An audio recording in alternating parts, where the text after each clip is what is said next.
Welcome. In this video, I'll show you how to send HD photos in Messenger. All right, it is pretty easy to do. Just go ahead and tap on a chat. For example, right here, I'll be chatting with my wife. What we're going to do to send an HD photo is just basically tap on the photo icon right here to select your photo. For example, here, I'm going to select this one. If you want to edit, just go ahead and tap on edit right here. You can go ahead and put some stuff right here in your photo. Let's say, for example, this one.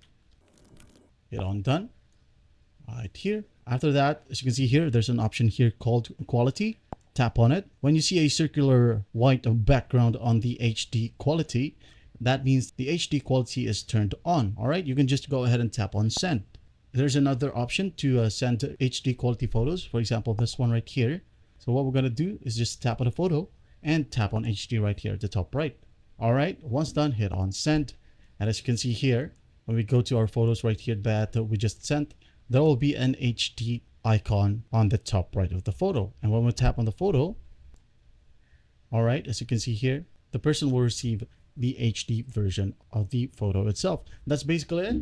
Well, I hope this video helps, and I'll see you in the next one.